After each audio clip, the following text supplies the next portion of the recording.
اس کے ہم اثر نبی حزقیل نے بھی، اور کئی صدیوں بعد، کئی سالوں کے بعد خدا یسوع مسیح نے بھی کی۔ اور اس کتاب کو، یعنی دانیل کی کتاب یا دانیل کا صحیفہ جو ہے، اس کو پرانے عہد نامے کا مکاشفہ بھی کہا جاتا ہے۔ دانیل کے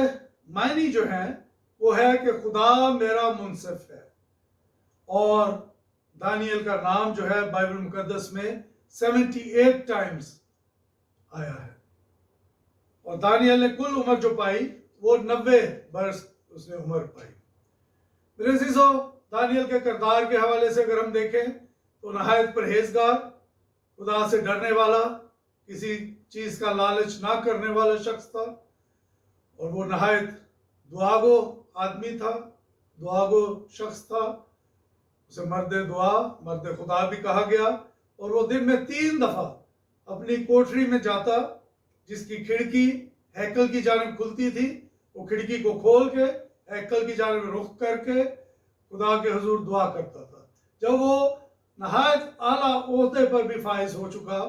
جب وہ تیسرے درجے کا حاکم بھی ہو چکا، تب بھی اس نے اس پریکٹس کو ختم نہ کیا یا اس نے چھوڑا نہیں۔ پھر عزیزو، 5واں باب جس کا ہم نے ذکر کیا، اس میں کسدیوں کا بادشاہ بلشزر کا ذکر ملتا ہے کہ اس نے ایک غلط فیصلہ کیا۔ اس نے ایک بڑی ضیافت کی اپنے محل میں، اور اس میں بہت سارے امراء کو بلایا۔ کہا جاتا ہے کہ تقریباً 1000 کے قریب امراء تھے، اور اس میں اس کی بیویاں، اس کی بادشاہ کی حرمیں، یہ تمام لوگ شریک تھے۔ اور اس ضیافت میں جب وہ، اب یہ کہہ لیں کہ میں پی کر بدمست ہو چکے یا نشے میں آ چکے، تو اس بادشاہ نے اپنے ملازمین کو حکم دیا کہ ہیکل سے جو لائے گئے ظروف ہے ان کو بھی پیش کیا جائے، لایا جائے، اور ان ظروف میں انہوں نے مے ڈالی، اور تمام لوگوں کو ان مقدس ظروف میں مے ڈال کر وہ پیش کی یا پریزنٹ کی، اور لوگوں نے ان ظروف میں مے نوشی کی۔ ابھی یہ دور چل رہا تھا تو محل کی جو دیوار ہے اس کے اوپر انسانی ہاتھ نمودار ہوا، اور ان انگلیوں نے ایک عبارت لکھی، اور وہ عبارت تھی منے تکیل اوفرسین۔ میرے عزیزو، جب بادشاہ نے انسانی ہاتھ کو دیکھا کہ وہ کچھ لکھ رہا ہے، وہ انگلیاں دیکھیں، تو وہ اتنا گھبرا گیا۔ خدا ان کا کلام کہتا ہے کہ اس کی گھٹنے جو ہیں وہ آپس میں بجنے لگے، اس کا جسم کپانے لگا، اس کے جو جوڑ ہیں وہ ڈھیلے ہو گئے،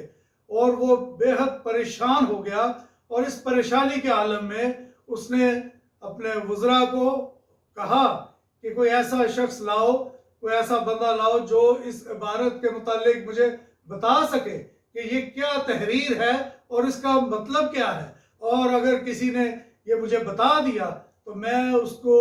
ارغوانی خلعت سے نوازوں گا، اس کے گلے میں زرین توق ڈالوں گا، اور اسے تیسرے درجے کا حاکم مقرر کروں گا۔ اور جب ان حکیموں کو، یعنی اس کے جو حکمت والے لوگ جن کو وہ سمجھتا تھا، جو جادوگر تھے، جو فالگیر تھے، ان کو لایا گیا،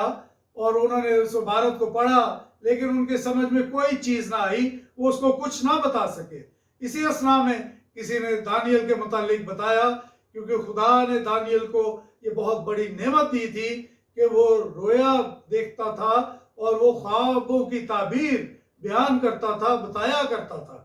تو جب بادشاہ کے حضور پیش کیا گیا اس کو، تو اس نے پوچھا کہ کیا تو ان اسیروں میں سے ہے جن کو میرا باپ یہودا سے لایا تھا، اور میں نے سنا ہے کہ تجھ میں الہوں کی روح ہے۔ اور پھر اس کو اسی انعام کے حوالے سے دانیل کو بتایا۔ دانیل نے کہا کہ اے بادشاہ، تیرا انعام تیرے ہی پاس رہے۔ اور جب دانیل نے اس کو اس تحریر کے متعلق بتانے سے پہلے اس نے اس کو اس کے باپ کا، نبوکت نظر کا دور یاد کرایا۔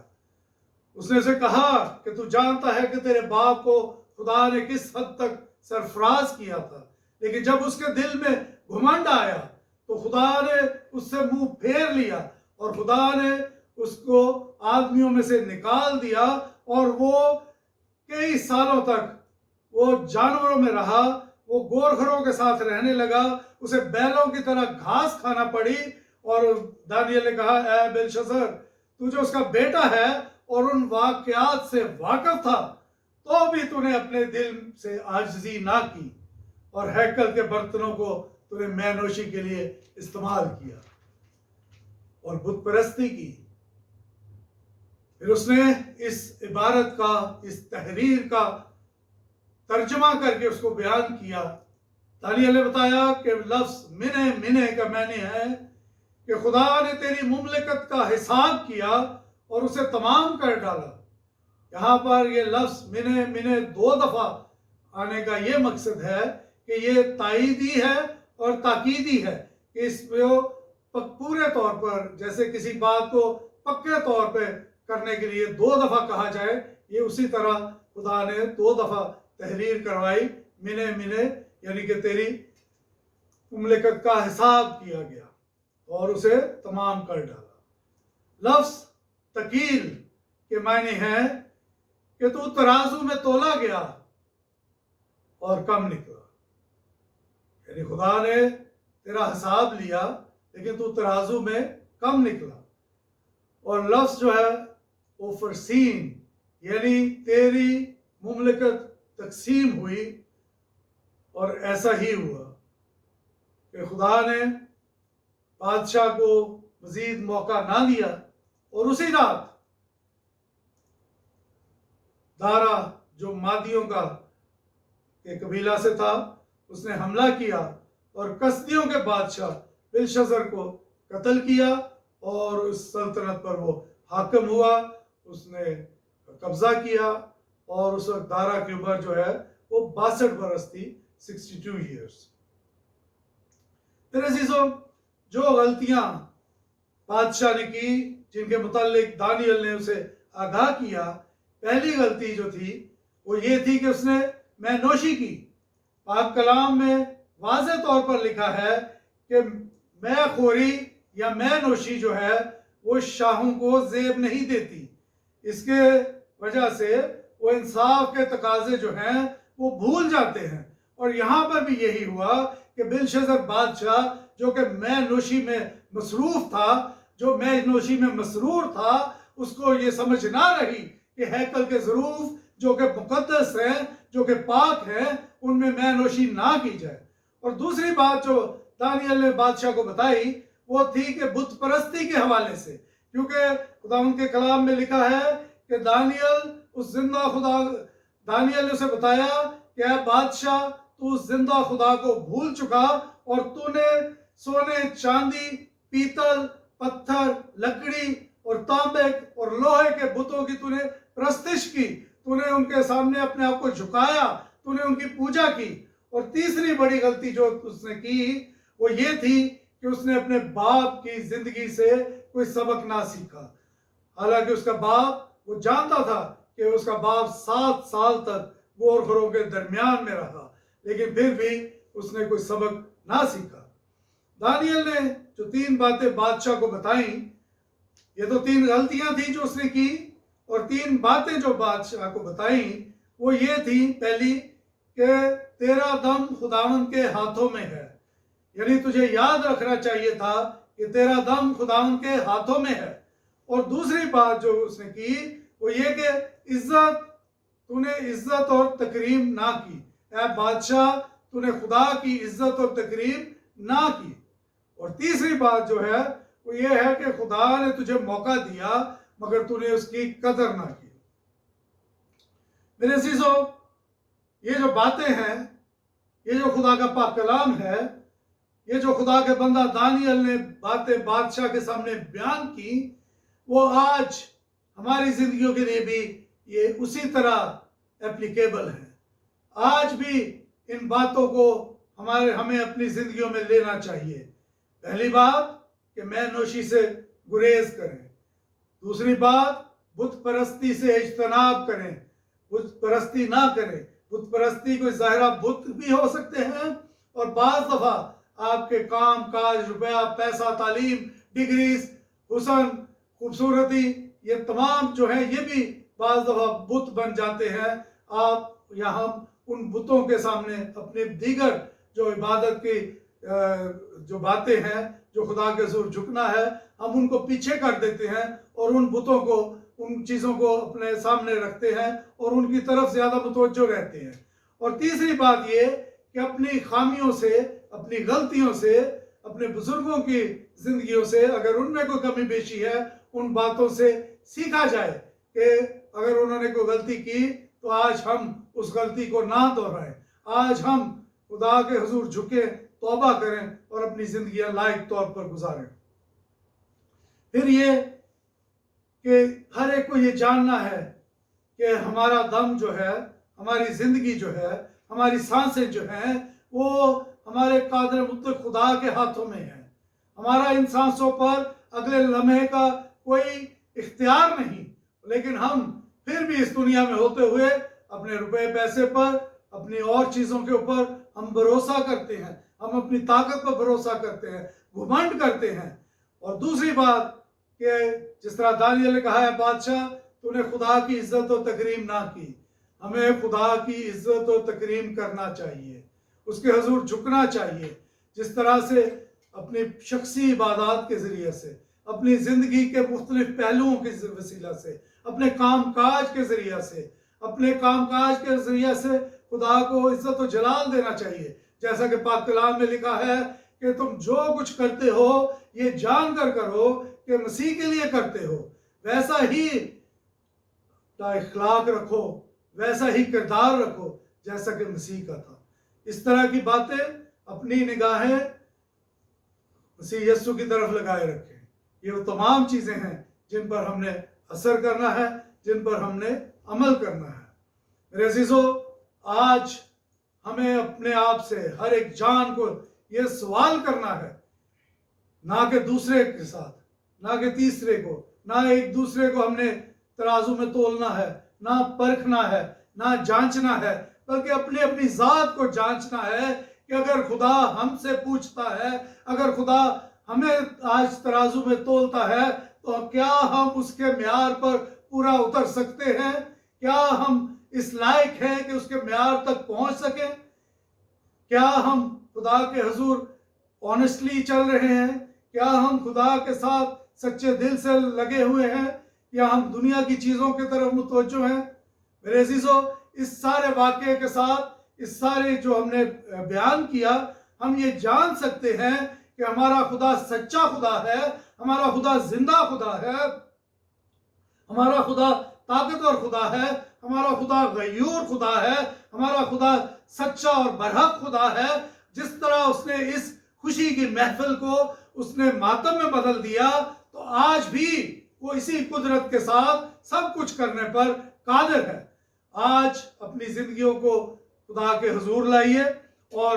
جانیے کہ خدا رنگ و سرور کی محفلوں کو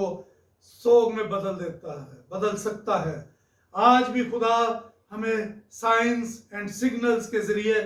گائیڈ کرتا ہے، ہمیں بتاتا ہے، ہماری رہنمائی کرتا ہے، ہمیں درست کرنا چاہتا ہے۔ وقت ہے، ضرورت ہے اس بات کی کہ خدا کی باتوں کو سمجھیں، سیکھیں اور اس کے وعدوں پر، اس کی باتوں پر عمل کریں، اس سے ڈریں، اس سے پیار کریں، گناہ سے بچیں